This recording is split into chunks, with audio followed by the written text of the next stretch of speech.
can jump right into the presentation, but I did want to get to know a little bit more about who I'm talking with today on this lovely Thursday. So I'm going to go ahead and launch a quick poll and go ahead and answer it. It's essentially wanting to know how you currently are managing your inventory.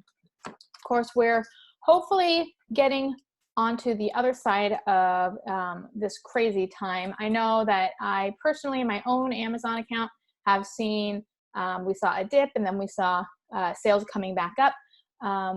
So I'm kind of interested to see what other people are experiencing. I know some of our users saw an extreme spike. So some products were selling extremely well right now. Other products were really kind of suffering. So it's been just a very interesting time, and we're going to talk about how do you take, the data that we currently have and the data that is missing in terms of how long is this going to last, what's going to be happening, and how do we actually prepare for that. All right, so we have some poll results back. So about 71% of the attendees answered. And the question was, how are you currently managing your inventory? And from every single person that answered, the answer was Excel. So that's not surprising. That's actually very, very common. I myself was managing my inventory using Excel spreadsheets, and then I actually tried to switch over to something called Airtable, which I like to call Excel spreadsheets on crack. It's like an online cloud-based kind of really fancy Excel type format, but that in itself wasn't working for me either. So I'll just kind of go ahead and jump into my presentation, and then we'll talk about what can you do and what are the things that you should be looking at, and how should you be planning for the rest of 2020 to make sure that you keep in stock as much as possible, even with the crazy environment that's happening. So while I pull up my slides, go ahead and just type in the chat a little bit about how your sales have been during this period. Have they been lower? Have they been higher? Have they been pretty much the same? Has it been up and down? We personally saw some products that we were basically, going to be selling out of and getting rid of. They took extreme increase in sales. We had one product that was like not selling at all that, and we turned around and in 1 week we had sold like 70 units. So it's been a very, very interesting time to see the types of things that are selling. Okay, some people say up and down, some people say higher. Yeah, so we've seen that too. It's the other thing is, when you have higher sales, it's like, okay, well, how do I actually manage that? We've had people who have had to scramble to keep in stock. And then of course, Amazon throws this, wrench in the program where that you have to sell 2,000 or send in 2,000 units because of your current sales velocity, but they only let you send in 700. What do we do with that, right?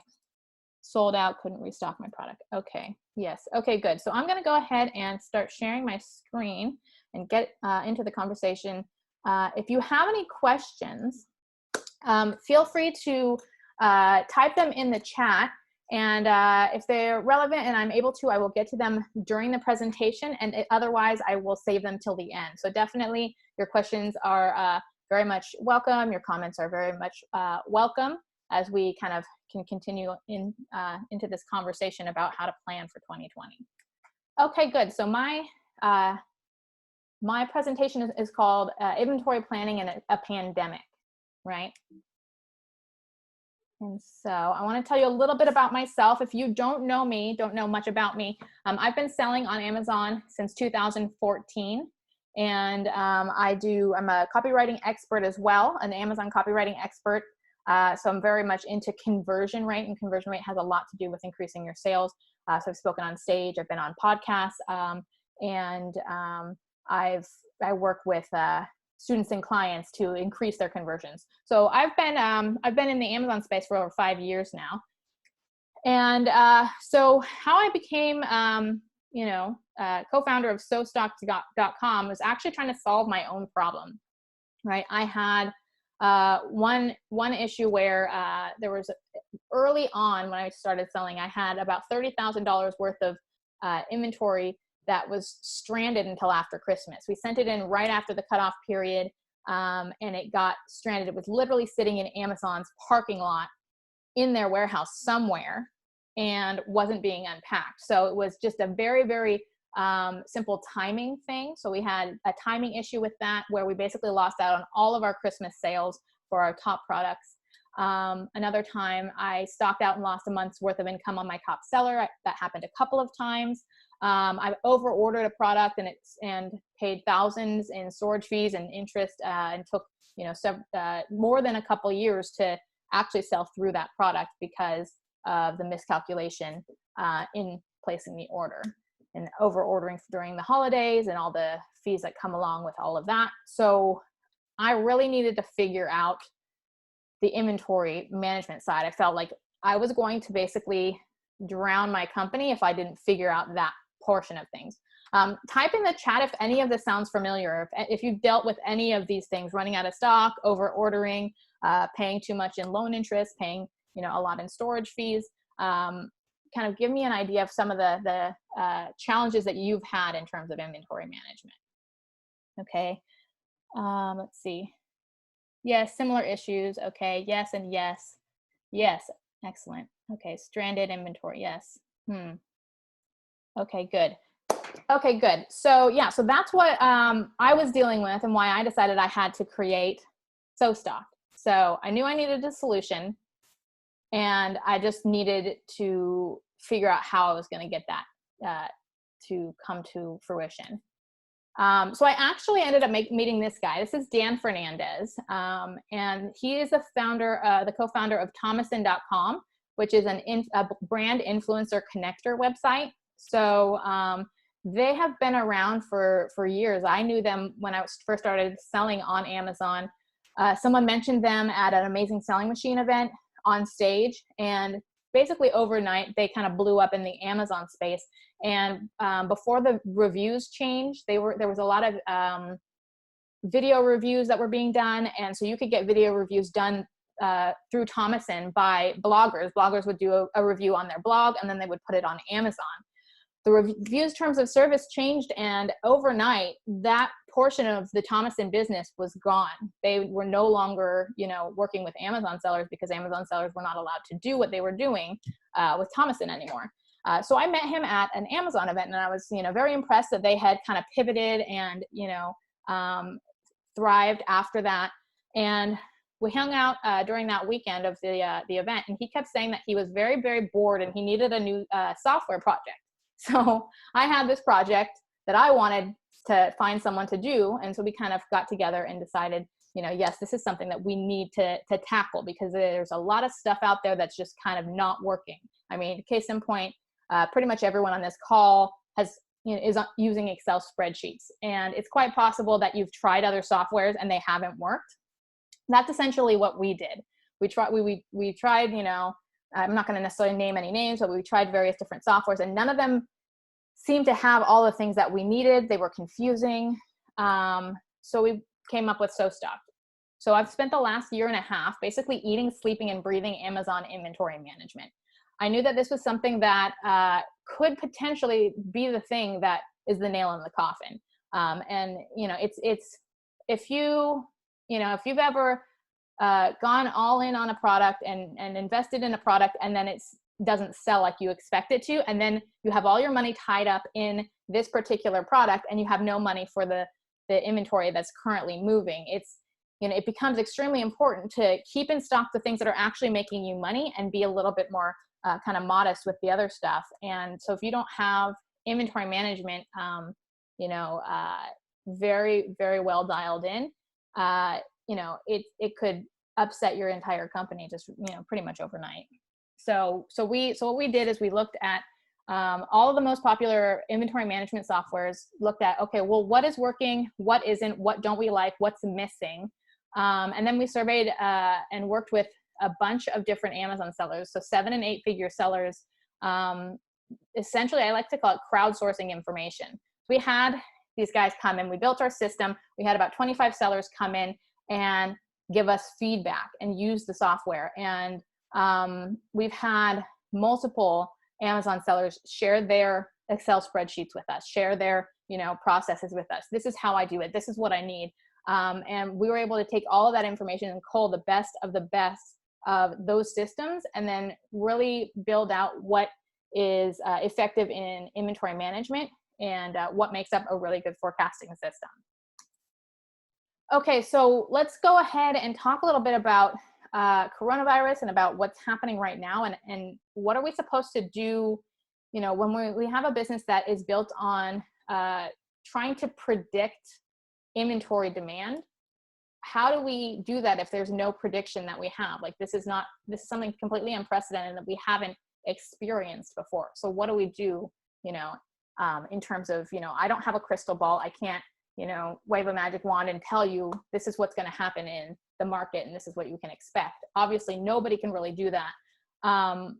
But so then how do we actually kind of plan to move forward? Okay, so I like to talk about flexibility is the key, right? So there are several different ways that things can go. And as we are getting a little bit closer to hopefully to the end of this, it's starting to kind of settle out a little bit more. It's not nearly as hectic and crazy. Like, I don't think nearly as many people are hoarding toilet paper, you know, as they were previously. And so I think that the sales patterns are starting to kind of level out. Some people are starting to go back to work. But still, flexibility is really the key to how to, you know, really build out a plan. So it's not necessarily one plan, right? I say, you know, to be flexible, it's not one plan, but many contingencies. And so if you know you have to build out many contingencies, what you need to do then is you have to have the various different resources set up and in place to be able to pull the trigger on whatever contingencies make sense for the changes that are occurring in the world today. So that's what we're going to talk about. Okay, so 8 flexibility techniques to adopt right now to succeed big after this pandemic is over. Okay, so number 1, defer all possible payments. So this is something that hopefully you've already done this by now. This is a little bit, we're still waiting in the US at least. And if you're not in the US, then it might be a little bit different for you. But in the US, you know, there are currently more stimulus packages that are supposed to be being voted on. So if you haven't gone ahead and, you know, looked into the Paycheck Protection Program, looked into, you know, the any grants or any SBA loans, I know that Facebook was doing a grants program. Anything that you possibly can to either get grant money or defer payments if cash flow is an issue, right? If your sales are extremely high, that might be a different story. But if you have, you know, questionability as to, you know, maybe you can pay your bills this month, but you're not sure about, you know, next month, or maybe you don't have, you know, you won't have the money to buy the inventory. You need to stock up on your cash, save as much cash as you possibly can, right? So here's, you know, we're not going to get into too much into cash flow, but here's just kind of a list of resources, and you'll have this slide available to you after the call. I'll be sending out a link to the slide. So we've got Paycheck Protection Program, you know, the Facebook grants that are being kind of doled out in certain areas of the world, and then most banking institutions have been taking deferred payments on credit cards and lines of credit. Okay, and so number 2, so use short-term velocities.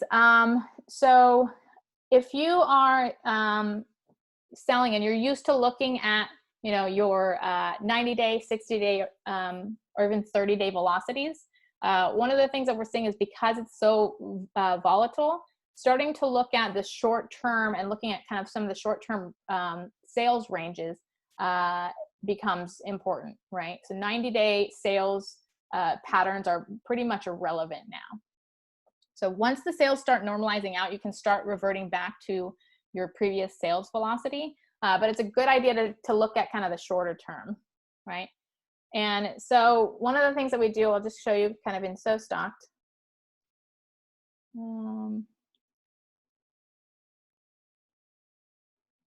So what we look at in SoStock, for example, right, if we're looking at this particular product, you can see that this particular product has actually, we're looking at a 30-day average, right? The 180-day is no longer relevant. I'm looking at a 30-day average for this particular product. You see some other products.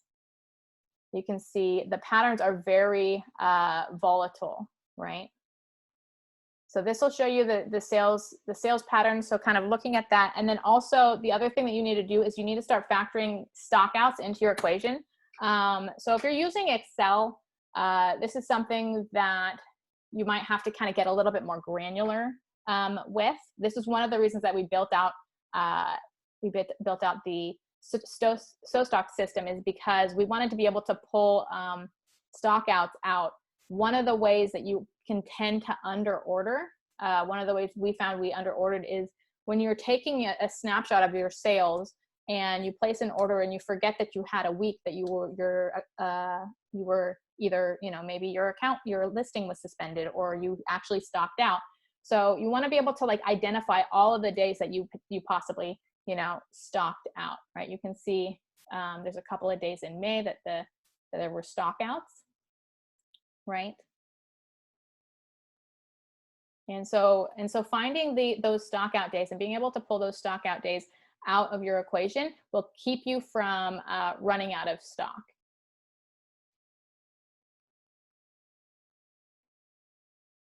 Right, so you can see all those stockout days. So none of you are, I'm not going to necessarily go into stockout calculations. I do have a video where I talk about stockout calculations because none of you are currently using seller software or inventory management software. I'll just say, you know, very briefly, if you're using inventory software to calculate stockouts, it's very important that you know how the stockouts are calculated, because if the stockouts are calculated simply by looking at how much inventory you have in stock and noting that there's 0 inventory in stock, that's not necessarily a stockout, because you could have a ton of inventory in stock and yet your listing gets suspended, and we should call that a stockout because that's going to throw off the average calculation. All of your average numbers will be thrown off simply because the stockout was improperly calculated. So it's extremely important when you're using these tools. And even if you are doing things in Excel, there are tools like, there's some software tools that are not specific to inventory management, but that have inventory management tools. Amazon has its own inventory management tool or inventory planning tool.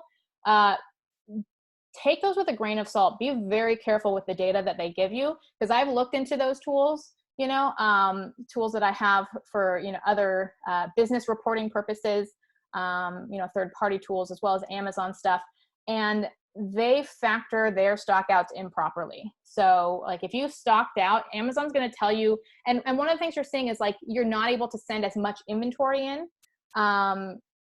So, you know, for example, we have a product that, you know, we were selling like 45 units a day, but we stocked out. So Amazon was telling us that we could only send a certain number of units and based on a stock out, right? So they're calculating that, you know, we sold, say for example, we sold, you know, 500 units in that month, but we should have sold 700 without stocking out. They are looking at that 500 units. So Amazon is very much calculating your sales velocity is very wrong. So whatever Amazon is telling you with that inventory planning tool, don't take that. Like do your own export of your own data and analyze your own data, because Amazon's inventory planning tools are very, very faulty. Okay, so let me go back to our presentation. Okay.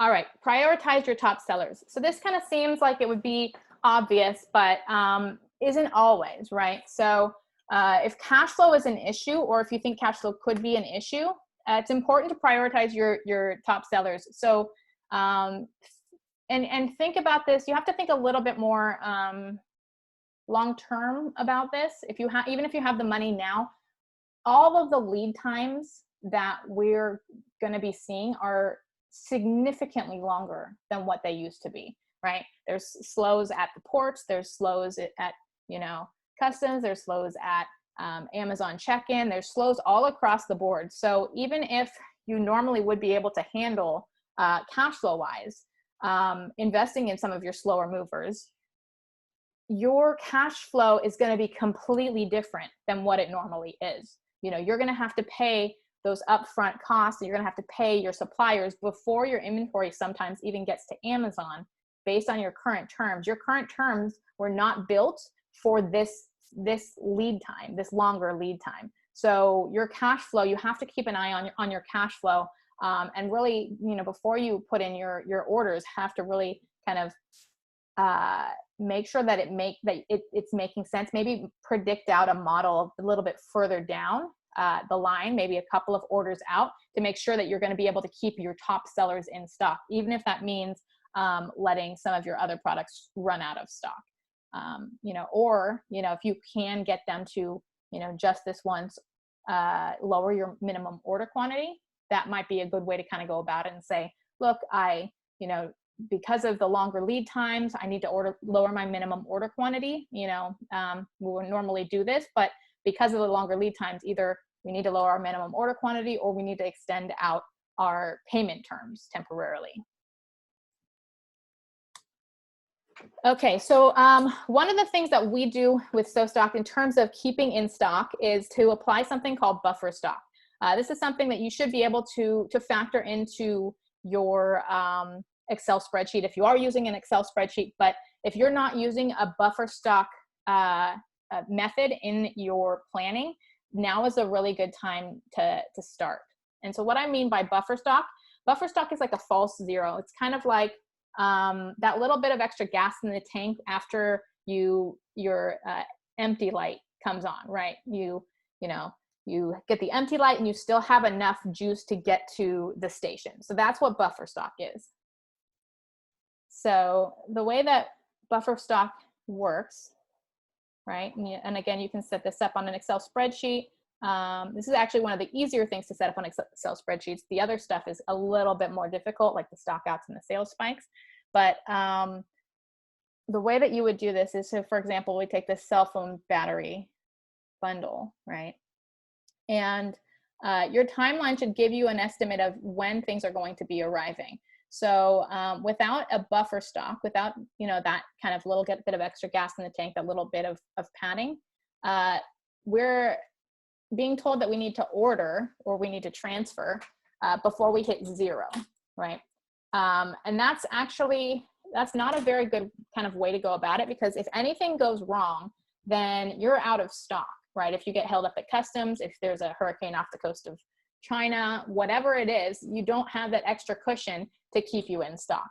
So what we simply do is we add buffer stock, which is a calculation where you add in a false zero. You can either add it in number of units, right? We can say, I want 100 units as a safety net, right? But the better way to go about it is actually a number of days. So what you would be kind of calculating was, okay, how much I'm selling 6 units a day. So if I have 6 units a day and I want to have 10 days worth of inventory as a buffer, then it's 6 units times 10, it's 60 units. And you'll see that now we're being told to transfer so that the inventory arrives before I hit 60, not before I hit 0. So building out a buffer stock, it just helps to remind you to kind of send with enough time so that you have this little cushion for if anything goes wrong. And doing it from a number of days perspective versus a number of units perspective is very valuable, especially if you have a seasonal product. So I know some people who have products that sell really, really well during the summer, but then, you know, come October, their sales are, you know, pretty much garbage. The amount of buffer stock you need during those summer months is a lot bigger than the amount that you need during, you know, say that October slump period. So setting your buffer stock in terms of number of days is the best practice and kind of the best way to go. And it's definitely something that you should be setting up for all of your products so that you can put in your orders on time without, you know, kind of lowering the risk that you'll be running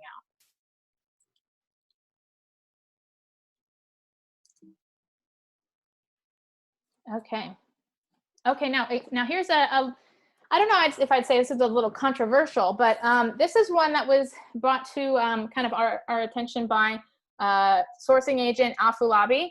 He does a lot of our webinars. So if you haven't seen any of his webinars, I would suggest you go to our YouTube channel and search SoStock, and you'll see some of our webinars up there. But he's just brilliant when it comes to sourcing, when it comes to shipping, when it comes to the entire logistics side of the business and how to increase your margins and make more sales and make more money with regard to your sourcing. And so what he brought up is that we're in a time period where there are a lot of competitors of ours that are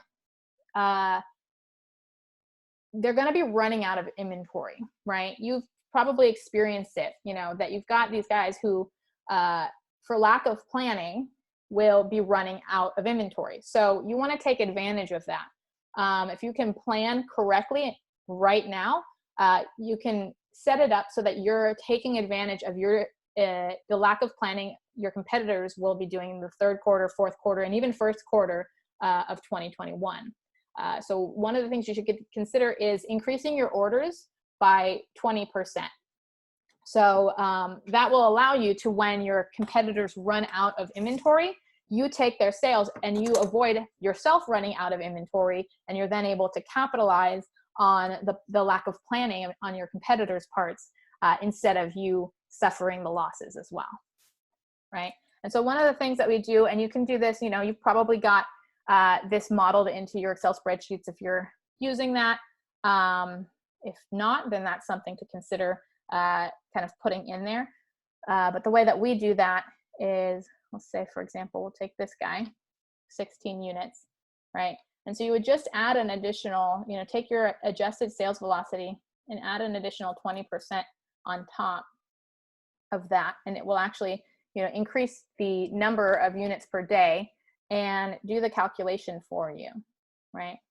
So that's what we recommend is if you can afford it, if you can swing it, even if you can't do it across your entire, you know, product line, I'd say your top competitors, consider doing that as something that would be potentially a good approach to making up for any of the loss that you might be seeing in this period of time.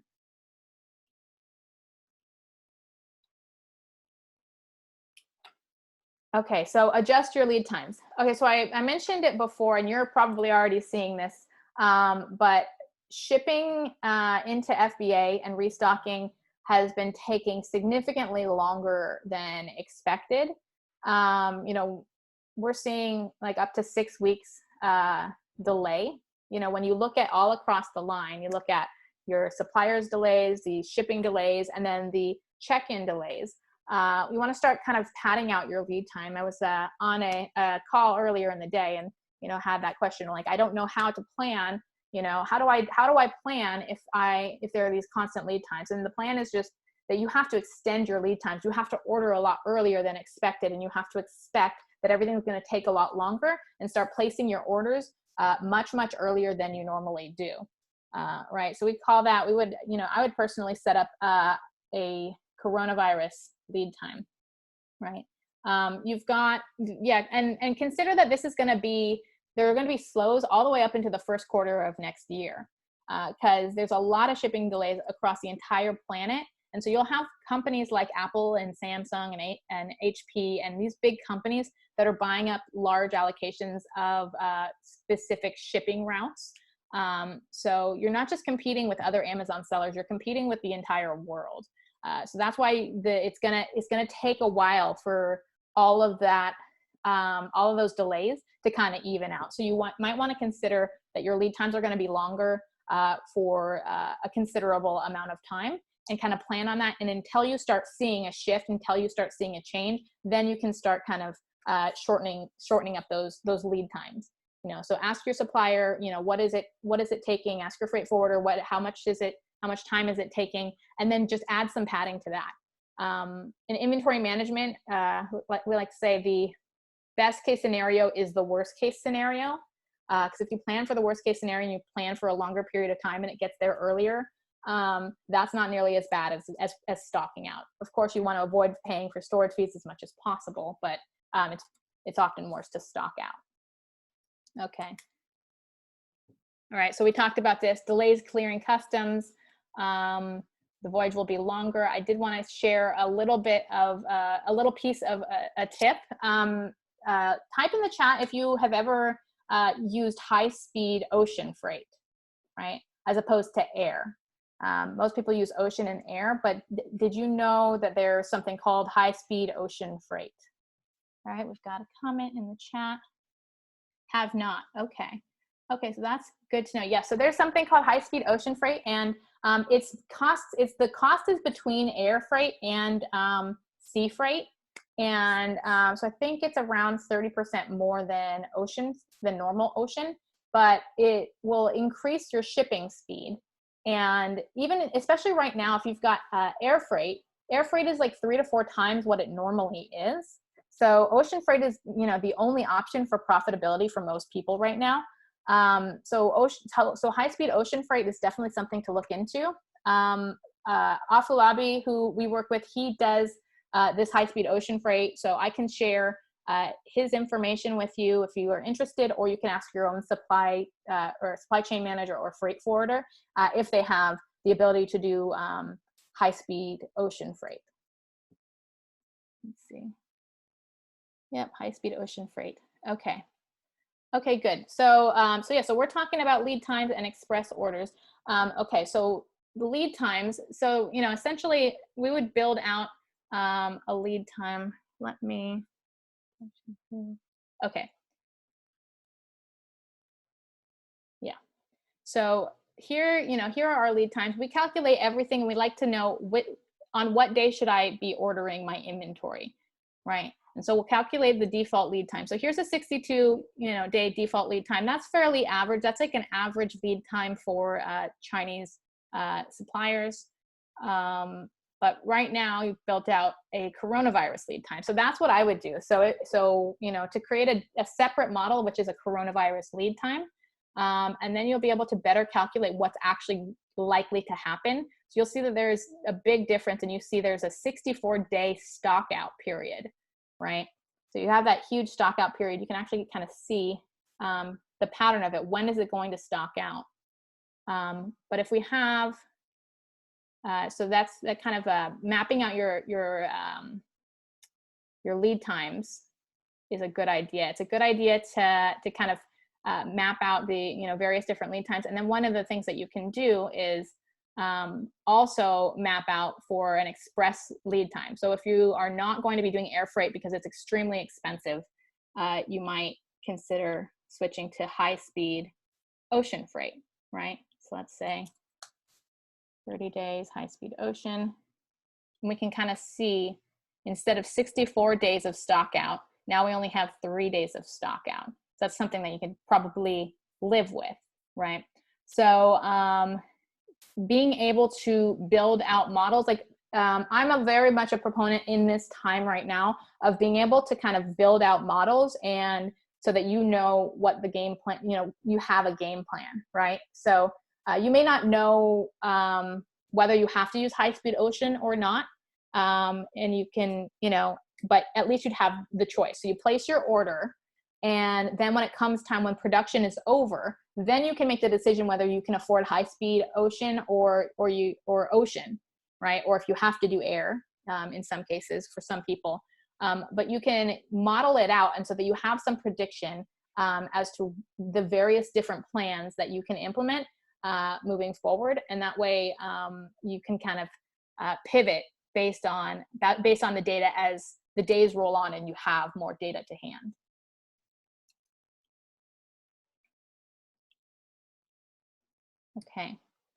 Okay, so here's a shipping schedule that we laid out kind of toward the beginning of this whole coronavirus cycle. And so this is kind of built on the premise that the lead times are extremely long, or much longer. So for things like Prime Day and back to school, basically shipping by last week. Hopefully you've already shipped. If you haven't, then I would say, you'd want to ship as soon as possible for an ETA to arrive at FBA at the end of June. You want to try to get your stuff in for Prime Day by June 30th, right? And then because you've got longer check-in times, and I'm assuming they're going to do Prime Day. We haven't heard about it, but I wouldn't see why they wouldn't do Prime Day. And that falls, of course, in mid-July. And then for your third quarter stuff, you should be shipping by the end of this month, by May 30th, to get it in by August 15th. Fourth quarter would plan to order by June 15th, ship out by June. Actually, that should be probably July 30th. ship out by, if you ship out by June 30th, you probably should do end of May for that as well, fourth quarter. And then the first quarter, one of the things to consider about first quarter is to try to ship out for your first quarter, try to ship out like mid to late November. And the reason for that is that, I mean, cash flow might be a little bit more challenging, but if you can manage the cash flow, it becomes a lot more expensive when you try to send your first quarter stuff in at the end of December or early January, because everybody's trying to ship their stuff at that time. So try to send your stuff like the middle to the end of November for the first quarter. Otherwise, you're going to be paying a lot more in shipping because they can charge you that at that time. All right, and again, you'll get these slides afterwards. All right, avoiding Amazon storage fees. Okay, so I want to talk about, taking advantage of how to avoid storage fees. There are two things happening. One, you want to avoid the storage fees, but two, Amazon's just not letting you send things in, right? Right now, Amazon is just really, they're not letting you ship stuff into Amazon. So you have to have a warehouse right now. If you don't have a warehouse right now, it's, you're probably realizing and scrambling to get one, a third-party warehouse. But third-party warehouses can be expensive. I think we're paying like $24 per pallet in California. And if you're putting it, if you're storing it in the middle of the country, then you have additional shipping fees to ship it from the port all the way into the middle of the country. So those can start to add up. Let me ask this question. How many of you guys have your suppliers currently temporarily storing inventory in your warehouse? Is anybody using their Chinese supplier to store inventory for them? Or did you even know it was possible? Okay, we've got a couple of answers. We do not, yes, but raw. Okay, raw materials. Yes, so that's a really good idea. So most Chinese suppliers will actually allow you to store inventory in the warehouse as long as you pick it up within 3 months. So it now is especially a good time, especially if you're able to do high-speed ocean, right? That's the 12-day shipping. If you can, place your orders and then let them know, hey, I'm going to store this. I'm going to pick it up, and it also helps if you give them a schedule. Say, I'm probably, most likely, it's going to be this much this time, this much that time. So you say you place a bigger order. You also might be able to tell them that you'll pay them for the inventory as you ship it. We have had, software users do that as well, where they put their order in, they place a large order, do a lot of inventory or the deposit up front. They do a deposit up front, and then over the next 3 months, ship their inventory, in partial shipments, and pay them for only the inventory that's shipping. So it's a way to kind of restructure things with your supplier right now so that they can ensure that you're paying or that they're getting a large order from you. You can ensure that you're not paying these large Amazon storage fees, and you can also spread out your cash flow, right? By not having to pay them all up front for something you're not going to sell for the next 3 months, right? So that's another way to kind of look at it, another way to structure things. It's worth asking. And if they say no, you can reach out to me, Afulabi, our contact. He has warehouses in China that are significantly cheaper, that you can use a Chinese warehouse instead and do ocean freight. Just kind of some of these things that you can start to think with, and how do I, at this time, restructure things to be able to maximize my profits and to stay in stock as long as possible. And I feel like this time is really kind of forcing us to get very smart about supply chain and about inventory management. And you might even be able to take this time while having to find these ways of solving this current problem, could end up solving a long-term problem and increasing your profitability over time by changing your logistics systems. I truly believe there's a lot more money that we could all be making in our businesses, simply by looking at the front end portion of our business instead of just looking at the back end in sales. You have to make money when you buy, not just when you sell. one more. Okay, good. Okay, so warehouse tracking. Yeah, so you have to track by warehouse. So type in the chat if you have used any, if you've tried any other software systems. I'm kind of curious to find out if any of you guys used any of these software systems and kind of ditched them, and if you found what we found. When I was looking at some of these systems, none of them seemed to track warehouse inventory, right? So you have to have a way to track warehouse inventory. You actually have two, you have a default lead time, you have an express lead time, but you also have a transfer lead time. So you have to factor in your transfer lead times as well. And so that's what we do here. We've built out a timeline where we track the warehouse inventory, right? And you can see we have 500 units there. And then we are told, here's where we're told to place an order. And then here's where we're told to place a transfer, right?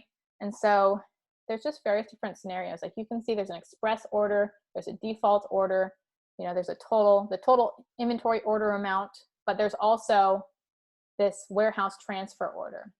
Because I started using these other systems, and they had nowhere for me to track my inventory. So I would be told, you know, if I had a 60-day lead time, I'm being told 60 days in advance that I have to place an order, yet I have 10,000 units sitting in my warehouse and I don't have to place an order for another 6 months, right? It didn't make sense to me. So, you know, you have to build in, if you're using third-party warehouses, you have to build in the tracking of your warehouse inventory so that you know whether you have to place an order or whether you just have to transfer. And a little bit of a warning with warehouse inventory.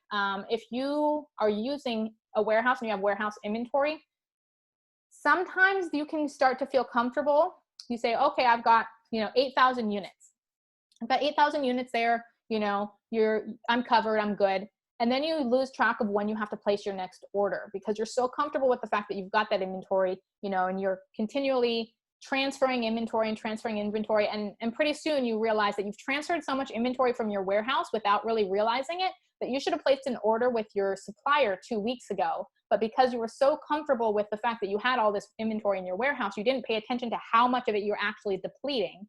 So it becomes very important to not let that warehouse be a crutch, to keep an eye on both your transfer lead times and your order lead times, right? And also, just as we have FBA buffer stock, you can add warehouse buffer stock. If you want to put an extra 1,000 units of warehouse buffer stock, then you would give yourself a warning to always keep 1,000 units in your warehouse. So that's kind of one of those things we have learned the hard way.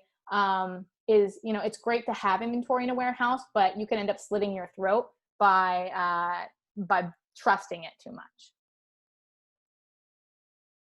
Yes. Okay. Can SoStock handle multiple warehouses? Yes, it definitely can. And SoStock can also assign, some warehouses don't service, like if you're selling in the UK and you're selling in the US, your US warehouse won't be able to send inventory to your UK warehouse. So you're able to then split that out and make sure that you can let the software know which marketplaces your inventory or your warehouse services, right? Maybe you sell in Canada and the US, but your warehouse, you know, it's too expensive to ship from your US warehouse to Canada. So you don't want Canada to act like it can access that inventory. So you know, you can have multiple warehouses and they can serve different areas. We had another question. How would you track partial shipments on one PO that would ship in batches? Yeah, so the way that you would track that, we personally, we have an order tracker, and it tracks purchase orders and work orders. So you can see right here, and this is our dummy account. So, you know, I do a lot of testings here. So there's a bunch of different things here, but you can see this right here shows an order, right? This is one purchase order, and it has solid lines around it. But these here have dotted lines. This is actually, whenever you see the dotted lines, it's a purchase order that's actually been split, right? Split into two. So I can look at, so you can actually create one purchase order and then split it up into different lead times. Maybe, let's see if it's this one. So here you've got a shipment, right? But if I wanted to split it apart, I could split it into 2 different orders. And I have 15-day lead time on that one, but then maybe this one I'm doing by ocean, and I can change this to ocean freight, and you change the lead time, and that then changes that inside of your tracking, and it also changes it inside of your forecast, so that the numbers that are showing up on your forecast will show, you know, that half of the inventory is going to arrive on the 16th, and the other half is going to arrive on the 11th of May, right? Okay, good questions. Yeah, we've done a lot of work on building out this system. Inventory management can be there's a lot of moving parts. So, you know, I look at some of these softwares that do inventory management and, you know, emails and business reports and all, you know, sponsored ads and all of these things.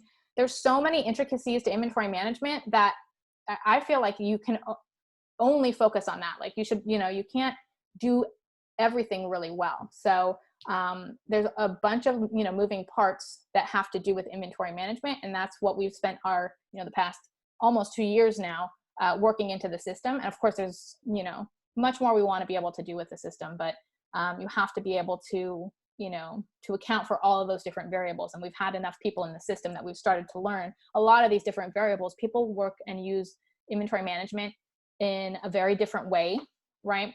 You know, and so there's a lot of systems out there that try to get you to plug into their system. And this is how, you know, that specific software says you have to do inventory management like this. We're trying to accommodate, being able to accommodate all of the different ways that people look at inventory and all the different ways they handle their inventory.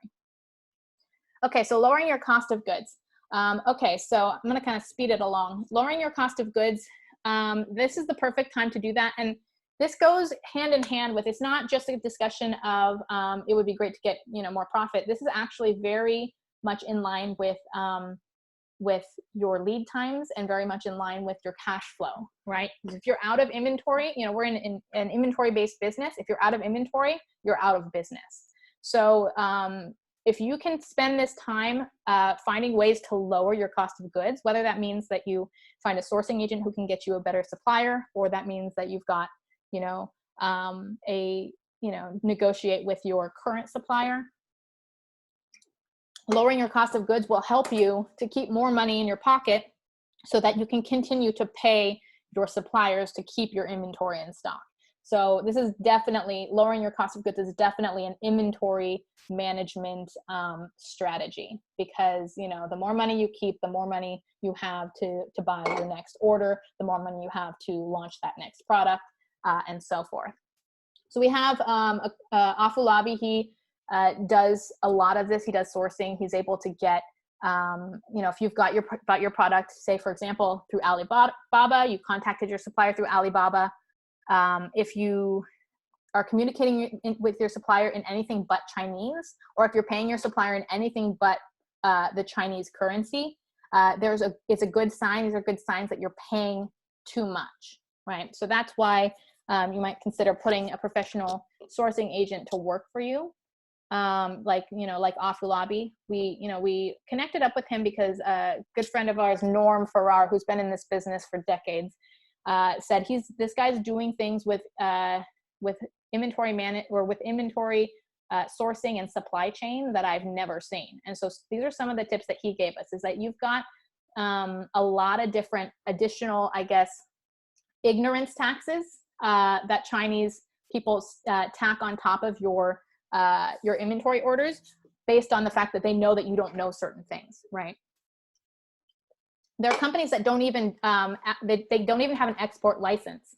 So those are those Chinese companies. They don't speak English, right? So you're working likely with you could be working with a trading company, and the trading company is charging you a lot of additional money to be able to get access to these companies that don't have an export license. So there's a lot of different things, ways that you can increase your profit margins by simply shifting what you're doing with your inventory and your sourcing. I highly recommend checking out, again, on our YouTube channel. We just did, last week, we did one called top tips to negotiate, or how to negotiate effectively with your supplier, right? That's a really great one. And then we have one coming up next week that I'll tell you about at the end, which is the top 5 inventory sourcing mistakes. Okay, we have one more comment. Contact info. Yes, I definitely have his contact info. I will provide his contact info. I'll send you guys an email, and it'll include his contact info. Okay, inventory tracking. Okay, so we've kind of been talking about inventory tracking, but that is something that you have to get more diligent about, especially now because there are so many changes. You know, if you're used to looking at your inventory once a month, and you're seeing a lot of changes in your inventory and your sales velocity, you might want to switch to looking at it once a week, right? And to getting in the habit of doing it. Because if you get out of the habit, you know, you miss 1 week and that could turn into 3 weeks, and then you can turn around and find out that you should have placed an order last week. So even if it's, you know, if doing it on a weekly basis is boring because you keep having, okay, good, we're okay, and it seems very monotonous, it's that breaking of that habit that's going to, you know, that could end up costing you, because, you know, one week turns into 3 weeks and you miss when you should have sent your inventory. Right, so this isn't business as usual. You have to be detailed, you have to be on the ball, you have to have a good tracking system. So getting some of these things in place in your business, right? The buffer stocks and tracking the, you know, stock outs, and figuring out additional, you know, logistics solutions such as, you know, the high-speed ocean freight. Those could really make the difference in being able to stay in stock or not. Okay, so again, I am the founder of SoStocked, right? SoStocked has forecasting. We also do order tracking, as I showed you, purchase order creation, and inventory management, right? I'm extremely passionate about it because I just have made so many mistakes in my business over the years that I saw how much it was costing me, and I knew that I needed a solution. And so that's kind of why I built out the SoStocked platform. I know we had another question. Type in your questions if you have any other questions about inventory management, about sourcing, about anything like that. I can point you in the direction of someone who's really great with sourcing and is a great resource for shipping if you're looking at, you know, changing up your shipping plans. And I will definitely, and I'll send it via the email. So as long as you're, you know, since you're on this call, you'll get that. Do you handle FBM products or only FBA? So currently we only handle FBA products.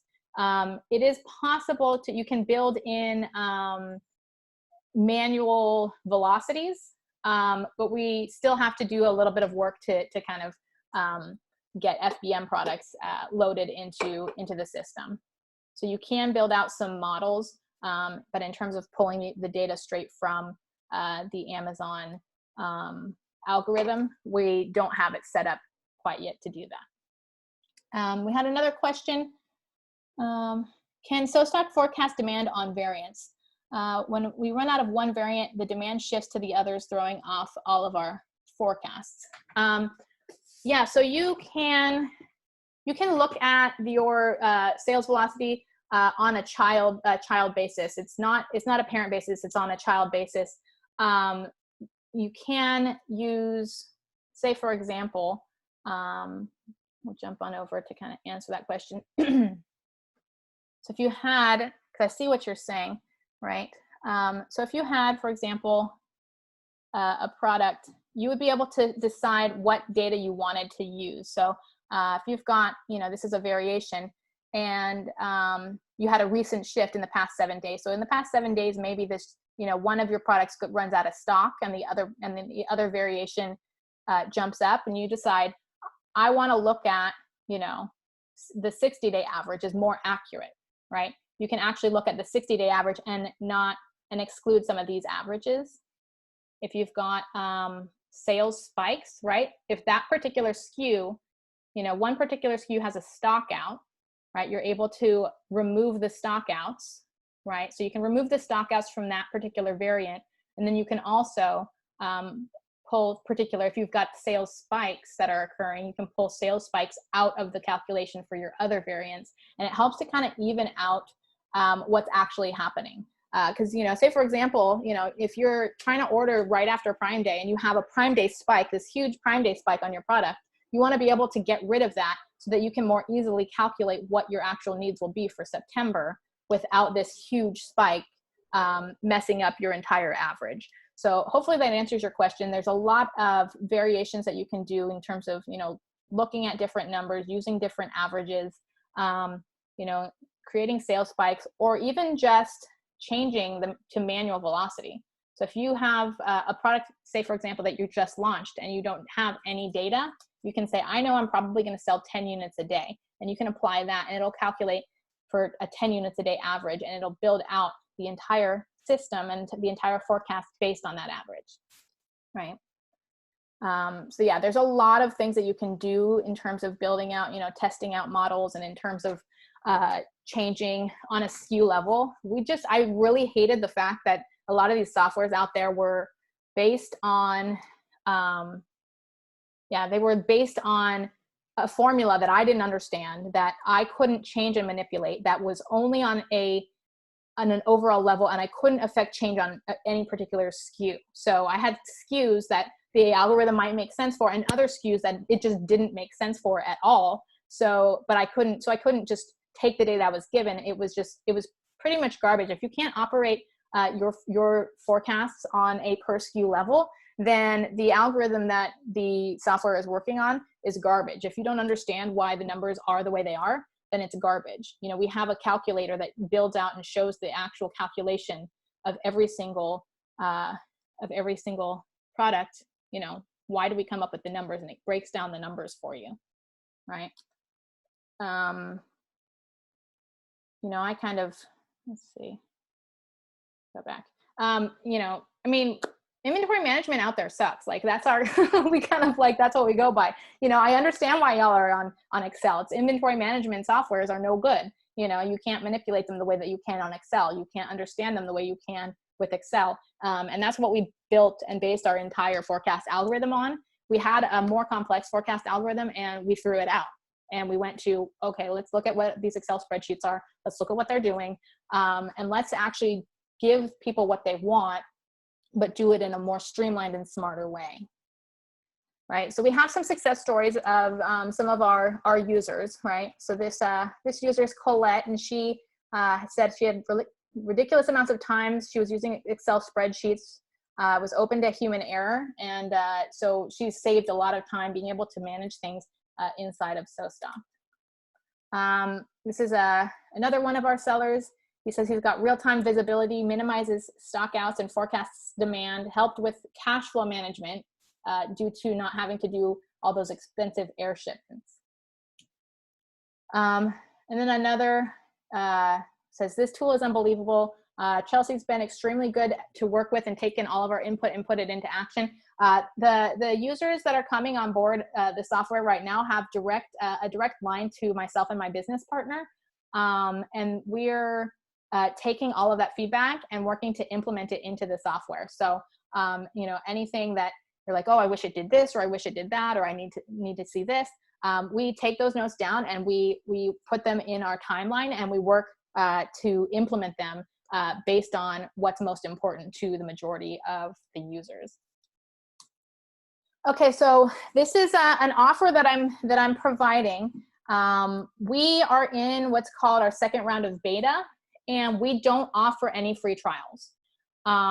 It's just what we've kind of built the model on. If we had offered a free trial, we would get so inundated that we wouldn't be able to kind of handle the influx, because we are working one-on-one with every single seller that comes on board. So we don't offer a free trial. If you went to our website, sostock.com, you wouldn't see a free trial.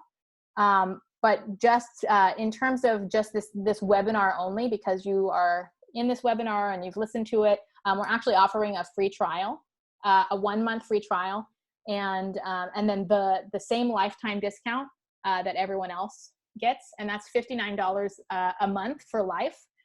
We don't, for this particular, until we get to our 200 user mark, we're offering this price. And even, you know, no matter how many products you sell, no matter how many SKUs you have, no matter how many orders, it'll never go up. You'll get, you know, unlimited amount of orders, unlimited features. When we launch this, it's going to be probably starting point around $97 a month, and then go upwards to $400 a month based on how many orders. So that's kind of why we're offering the limited kind of discount for that limited time. But right now we're offering a free month. And I give a one-on-one inventory management coaching session. So that would be with myself or my business partner, actually looking at your business and helping you to build out your inventory management system, and then migrating from your current platform. You know, sounds like most of you guys, that's Excel, taking what you're currently doing in Excel and helping you to actually, you know, do the work of putting it into SoStocked. So, you know, you can then have, you know, integrated into SoStocked and try it out for 1 month for free before you decide whether you want to continue with the system. Even if it's, you know, hey, let's try it out. Let's see if we can forecast some models as we figure out what, you know, our next order is going to be. And then, you know, you've given it a shot, but, you know, you've then no money out of pocket. And then I'm offering my lifetime access to my copywriting masterclass. And then we're doing 2 free months of Thomason's unlimited account as well. So it's over $1,700 value. And again, that's for only $59 a month for life, but 1 month free. So you would sign up and you would pay nothing now. And that's only going to be available for like 72 hours after this. So by midday on Saturday, that's coming down. So if you want to try out SoStocked, this is a rare opportunity to do that without paying any money down. All of our users have paid up front, and that's been the really interesting things. Oh, can I get bonuses if I'm already a member? Yes, yeah. If you're already a member and you want the bonuses, just send me an email, drop me an email at chelsea@sostocked.com, and I will go ahead and send that to you, those bonuses. And thanks so much for being a member. All right. Okay, so we have a couple of webinars coming up. We already did the how to effectively negotiate with suppliers. So that's actually available on YouTube. That's a little bit, forgot to remove that one, but that's available on our YouTube channel. And then how top 5 sourcing mistakes that are costing you thousands. And then Chinese trademarks, why they could be vital to protecting your business. So those are the next seminars that we have coming up with Afolabi. He's the one that I mentioned in, you know, earlier on in the webinar. And again, I'm going to be uploading this webinar, and then putting in the slides, but I'll also put in his contact information and his website as a resource. So when you get the replay link, if you click through the replay link, his information will be accessible there. But definitely invite you to sign up for the next webinar that we have with Afolabi, because he's super smart and everyone just loves him. It's like, you know, he becomes your favorite person after you meet him. So yeah, so any other questions? Let me just check. I think we got all the questions. Other than that, yeah, go ahead and sign up. It's a free trial, and you know, for just, you know, being here on this webinar, go ahead and go over there and sign up and give it a shot. And yeah, and I hope that we can talk, and maybe we'll be, you know, on a call in the next, you know, week or so, figuring out your inventory management systems one-on-one. All right. Thank you. I will be signing up. Fantastic. Is there a specific link to sign up? Oh, so sorry. Specific link. Let me go back to it. This is the link, sostocked.com/webinar-limited-offer. Let me post that in the chat to make it easy on you. But that is the link that you want. Here we go.